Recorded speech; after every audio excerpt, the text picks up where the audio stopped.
Hi hello नमस्ते राम राम सत श्री अकाल। कैसे हैं आप सब? आई होप आप सब लोग ठीक होंगे और हम लोग भी ठीक हैं। मम्मी ठीक हैं। जिनको भी मम्मी की चिंता होती रहती, बता दूं कि मम्मी भी ठीक हैं। परेशानी है देखो, वो तो लाइफ टाइम रहेगी। जो उनको दुख मिला है, दर्द मिला है, वो शायद अब कभी भी ठीक नहीं होगा। हम थोड़ा सा कम कर सकते हैं। हम अपनी तरफ से कोशिश करते हैं कि उनको बाहर लेके जाएं, चक्कर लगाते रहते हैं।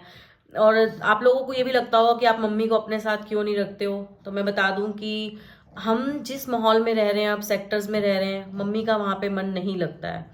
और मम्मी अपना काम जब तक खुद करती रहती हैं तो मम्मी का माइंड डाइवर्ट रहता है। और थोड़ा सा काम कर लिया, फ्री हो गए, आस पड़ोस में बैठ गए, मम्मी की फ्रेंड्स आ गई, तो मम्मी का मन लगा रहता है। हम वहाँ क्यों नहीं रह सकते हैं? क्योंकि हम इतने साल से इस जगह पे रह रहे हैं, तो अब हमें इस एनवायरनमेंट की आदत हो गई है। हमें वो मोहल्ले की चैं पैं और ये सब चीजें, शोर शराबा, ये सब चीजें पर्सनली मेरे को टॉलरेट नहीं होती है। मैं बहुत शांति में रहने वाली हूँ। मेरे को मतलब ना, अगर रोड पे भी जा रहे हो, कहीं हॉर्न बज रहा हो ना, मैं बहुत जल्दी इरिटेट हो जाती हूँ। तो अब हम उस एनवायरनमेंट में नहीं रह सकते हैं। और कोशिश करेंगे जब चीज़ें सॉल्व हो जाएंगी, सॉर्ट आउट हो जाएंगी, तो कुछ ना कुछ ऐसा ज़रूर करेंगे कि हम लोग आसपास रहें या मम्मी हमारे साथ रहें। हालांकि बड़ी सिस्टर, उनकी फैमिली, मैं, हम सब मम्मी से रिक्वेस्ट करते हैं कि आप प्लीज़ हमारे पास रहो, लेकिन मम्मी का मन नहीं लगता है। मम्मी की ना यादें जुड़ी हैं उस घर से। पापा भी वहीं पे, भाई भी वहीं पे, मतलब जिस घर में वो इतने टाइम से रह रही हो, तो आसान नहीं होता उस घर को छोड़ना। और दूसरा, मैं आप सब लोगों से माफ़ी मांगना चाहूँगी, दिल से सॉरी। आप लोगों की ना मैसेजेस आते रहते हैं, कॉल्स आती रहती हैं, कमेंट्स आते रहते हैं कि व्लॉग कब आ रहा है, व्लॉग कब आ रहा है, और मैं व्लॉग अपडेट नहीं कर पाती हूँ। आप मानोगे नहीं, 3-4 व्लॉग्स तो ऐसे होते हैं जो शूट करके ना मैं मतलब वीडियो बना लेती हूँ और वो आधे बीच में ही रह जाते हैं। ना मैं उनको एडिट कर पाती हूँ और ना आप लोगों के साथ शेयर कर पाती हूँ। वो इसलिए कि खुद के भी काम होते हैं। हालांकि मेरे बहुत से काम बीच में रुक गए हैं। कभी जिम भागती हूँ, कभी मम्मी के घर भागती हूँ, डॉल के फाइनल एग्जाम चल रहे हैं, उसका खाना पीना, उसकी पढ़ाई, और मतलब बहुत सारे, आप समझ सकते हो घर पे कितने ही काम होते हैं। मैं तो वो बंदी थी जो हर महीने 2 महीने में कहीं ना कहीं घूमने निकल जाती थी। सब कुछ बंद हो गया, रिस्पॉन्सिबिलिटीज अचानक से आ गई हैं। आप लोगों में से बहुत से लोग ऐसे हैं जिनकी मैं कॉल्स नहीं उठा पाती हूँ, मैं बात नहीं कर पाती हूँ, मैसेजेस के रिप्लाई नहीं कर पाती हूँ। होपफुली अब कर पाऊंगी। अब टाइम थोड़ा सा मुझे शायद मिल जाएगा, क्योंकि अब एक तसल्ली है, एक सुकून है कि अब हमें शायद और इधर उधर नहीं भागना पड़ेगा। अब सिर्फ कोर्ट की जो डेट्स रहेंगी, हमें वहीं पे जाना पड़ेगा। और ये सब किसकी वजह से हुआ है? ये सब भी आप लोगों की दुआओं, आप लोगों की प्यार, आप लोगों के सपोर्ट और आप लोगों की मोटिवेशन से हुआ है। आप लोगों ने जो मुझे हिम्मत दी कि नहीं लड़ो, हम आपके साथ हैं, तो मुझे उससे ना ये मिलता रहा। मैं अपने आप को ना पुश करती रही कि नहीं ठीक है, हमें अगर इंसाफ नहीं भी मिला तो और बहुत से लोगों को एग्जाम्पल जरूर मिलेगा कि इन जैसी औरतों से, इन पैसे के लालची लोगों से कैसे बच सकते हैं, कैसे इनसे आप सामना कर सकते हैं बिना डरे, हिम्मत के साथ। और जब आप सच्चे हो, जब आपको पता है सच क्या है, आपके भगवान को पता है, तो आप वैसे भी, आपको डरने की जरूरत नहीं है। अपडेट में शेयर करने वाली थी कि 27 को वहां पे क्या हुआ। और उसके लिए मैं आप सबसे पहले तो आप लोगों से, जो मैंने आपको भी बताया, कि माफ़ी मांगना चाहूँगी कि मैं आप लोगों को वीडियोस टाइम पे नहीं दे पा रही हूँ। अच्छा, एक तो आप लोग हो जिनको मेरे वीडियोस का इतना इंतज़ार रहता है, व्लॉग का।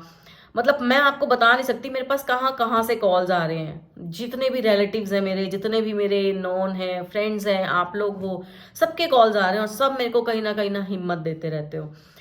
एक तरफ आप लोग हो जिनको मेरी वीडियो का इंतजार है, एक तरफ वो लोग हैं जिनको मेरे वीडियोस का इंतजार तो है, लेकिन मेरे वीडियोस आते ही ना उनको चुल मच जाती है।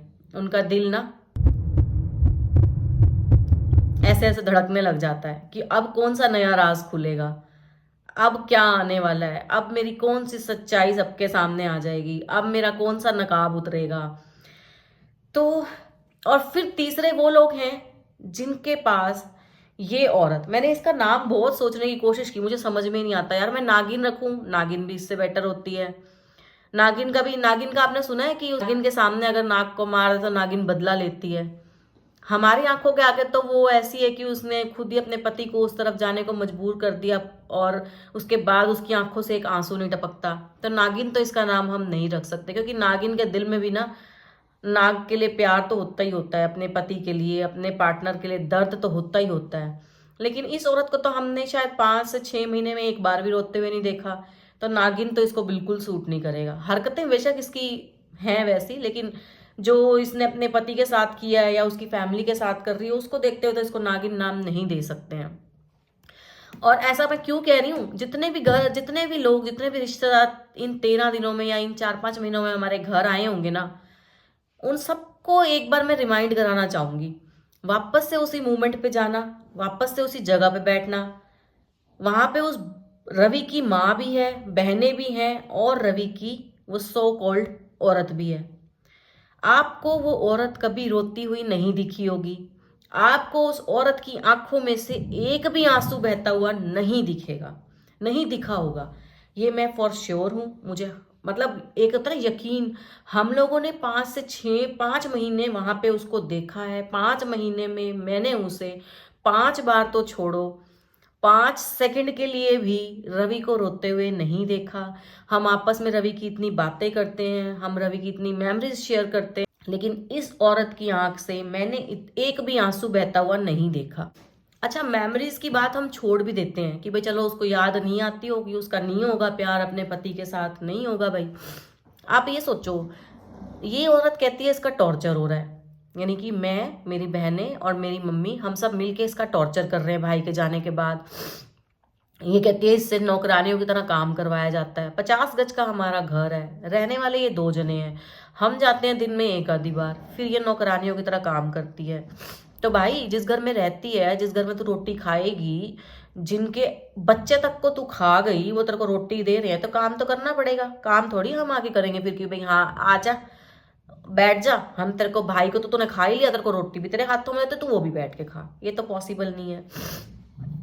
जिस घर में तेरे को इतना टॉर्चर मिला, टॉर्चर के वक्त भी तेरे को एक बार याद नहीं आई कि अगर मेरा पति जिंदा होता तो मुझे टॉर्चर ना मिलता। इतना तो तेरे को कभी याद आया होगा। तूने तो तब भी एक बार भी नहीं बोला कि तुम लोग मेरे साथ ऐसे बिहेव कर रहे हो, मेरा पति होता तो आज मेरी हालात कुछ और होती। हमने तेरे को तब भी रोता हुआ नहीं देखा, टॉर्चर के बाद भी। ऐसा क्यों? किसी का टॉर्चर हो रहा और वो रोए ना, उसके मुंह से एक बार भी ना निकले कि भाई मेरा पति चला गया है, मेरे साथ ऐसा हो रहा है, या तू उसको देख के रोई हो। उसकी फोटो जहां हम लोग बैठते, मैंने आपके साथ शेयर भी किया, मैं शेयर कर दूंगी, बिल्कुल बेड के ऊपर लगी हुई है। आते जाते वो फोटो दिखती है। मम्मी जब भी उस फोटो को देखती है, हम जब भी उस फोटो को देखते हैं, हमारा दिल ऐसा हो जाता है कि बस हमारा पूरा घर उजड़ चुका है। ये औरत को मैंने कभी रवि की बात करते हुए नहीं सुना, इस औरत को मैंने कभी रोते हुए नहीं सुना। हाँ, इस औरत को जब ये दिखने लगा कि अब इसको इस घर से जाना पड़ेगा, इसकी हरकतें हमारे सामने आ गई हैं, इसके राज खुलने लग गए हैं, फिर इस औरत को ना सिर्फ रोना कब आया? जाने के नाम पे। या रोना कब आया? सीनियर सिटीजन सेल में जहां इसने सिफारिश लगा के गई, या तो ये वहां पे रोई है। वहां पे रोई भी क्या, चीखी है। पता है क्या? मेरे साथ मैडम टॉर्चर हो रहा है, नशेड़ी था, मुझे उसने 1 रुपए का सुख नहीं दिया, कभी उसने कोई हमें पर, मतलब जब तक वो तेरे को पैसों के साथ हंडाता रहा तब वो नशेड़ी नहीं था। जब तेरे को पैसे ला ला के देता रहा, जब वो तेरे को ऐश कराता रहा, कोठियों में घुमाता रहा, सब जगह लेके जाता रहा, तब वो कुछ भी नहीं था। तू उसके उन अच्छे दिनों को छोड़, तू बुरे दिनों को भी याद करके नहीं रोई कि भाई मेरा आदमी बुरा था। मान लेते हैं बुरा था, हमारा भाई बुरा था, मैं कह देती हूँ ले, हमारा भाई बिल्कुल बेकार था। घर में अगर आप एक कुत्ता भी रखते हो ना, हम तो सड़क पे चल रहे हैं, अगर कोई जानवर को भी परेशानी में देख लेते हैं ना, सबको पता है कि हम उनकी इलाज के लिए जितना भी हमसे हो पाता हम करते हैं, डॉक्टर बुलाते हैं, इलाज कराते हैं। तेरे घर से तेरा आदमी गया है, तो किसी के आगे भी नहीं रोई, नाटक ही कर लेती। शक तो हमें उसी दिन से हुआ जब हमने देखा सुबह पति का अंतिम संस्कार हो रहा है। हम सब शाम को बैठ के खाना खाते हैं, मतलब मजबूरी है लगा लो, और लोग आपको करते ही हैं फोर्स की खा लो। मैं निवाला डाल रही हूँ, ये औरत मेरे साथ बैठी है, मेरी आंखों के आगे मतलब अंधेरा छा जाता है। हम रोटी डाल रहे हैं, अभी अभी हमारा भाई गया है। कैसे बताऊं मैं आपको, मतलब मैं वो पल याद करती हूँ ना, लोगों के लिए शायद बहुत इजी होगा, जो मैंने जिया है ना वो शायद कोई भी नहीं जी सकता। चाहे वो मेरी सिस्टर्स हो, चाहे वो मेरी माँ हो, चाहे वो कोई भी हो, अड़ोसी पड़ोसी। हम इतनी तकलीफ में क्यों है, मैं इतनी तकलीफ में, इतने दर्द में क्यों हूं? मैंने 26 जुलाई के बाद से 8 अगस्त तक मेरे भाई को जिंदगी और मौत के साथ लड़ते हुए देखा है। अच्छा, अगर मतलब मुझे ये ब्लॉग के लिए करना होता, ये वीडियोस बनानी होती ना, तो मैं वीडियोस हॉरिजॉन्टल लेती। उसकी एक सांस लेना भी ना मुझे ऐसे होता था चमत्कार होते हैं, मैं सबको दिखाऊंगी, मेरे विश्वास ने मेरे भाई को ठीक किया है, मैंने अपना घर बार सब कुछ छोड़ के उसके लिए, मतलब मैं ये नहीं कहूंगी मैंने उसके लिए किया, हमने अपनी पूरी कोशिश की। इवन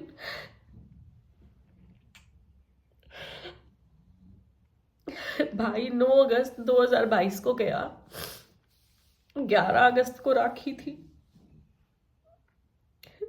जब हम उसे हॉस्पिटल से घर लेके आए ना, हम लोगों ने ना, हम बहनों ने तब भी ऐसे सोच लिया था कि हमें नहीं पता हमारा भाई कितना टाइम हमारे साथ है, तो ये राखी पे ना नए कपड़े बनवा के एटलीस्ट फोटो वीडियोस करेंगे, ताकि हम जिंदगी में उस चीज को याद रख सके। लेकिन भगवान ने हमें उतना मौका भी नहीं दिया।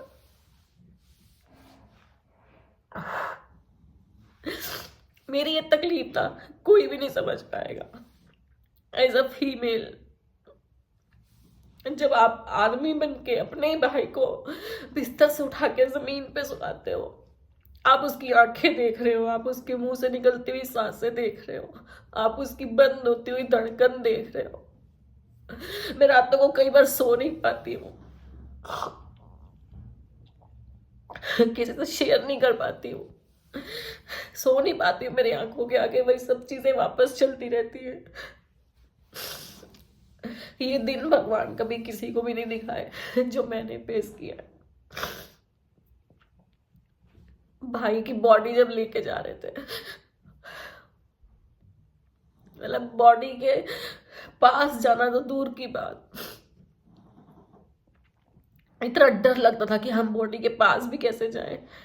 मैं अपने भाई को माथे पे किस कर रही हूँ, मैंने उसका माथा चूमा, मुझे आज भी ना उसकी वो ठंडी हो चुकी स्किन, सॉफ्ट हो चुकी स्किन इतनी याद है, मैं उसको फील कर पाती हूँ आज भी। भाई को जब बाहर गली में लेके आए, मैंने उसको किस किया, उसके माथे को चूमा, उसको प्यार किया, उसकी बॉडी पे मैंने अपनी लास्ट राखी रखी।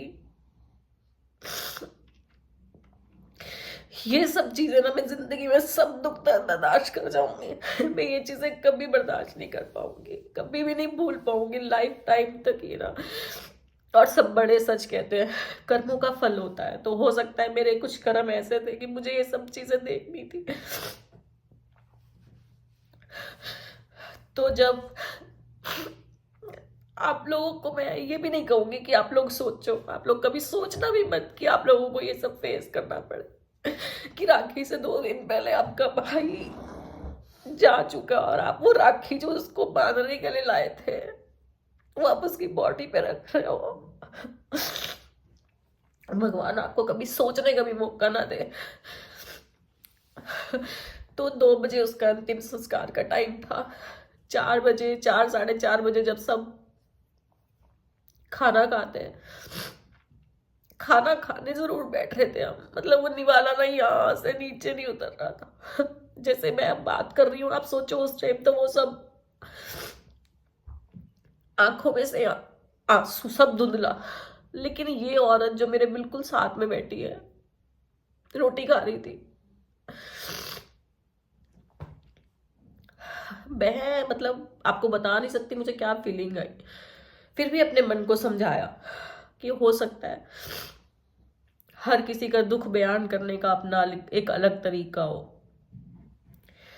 एक दिन हो गया, अगले दिन ये औरत आती है, दुपट्टा इसके गले में है, सिर्फ गले में फॉर्मेलिटी, ये आके टेंट के जो बाहर सफेद टेंट लगा वहां पे आके बैठ जाती है। उस दिन भी ये नहीं रोती है।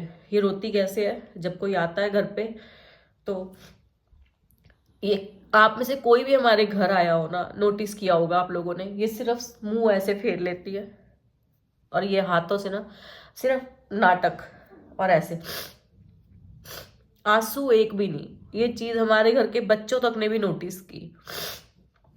एक दिन बीत गया, 2 दिन बीत गए, तीसरा दिन इसके घर के पता है क्या प्लान करते हैं,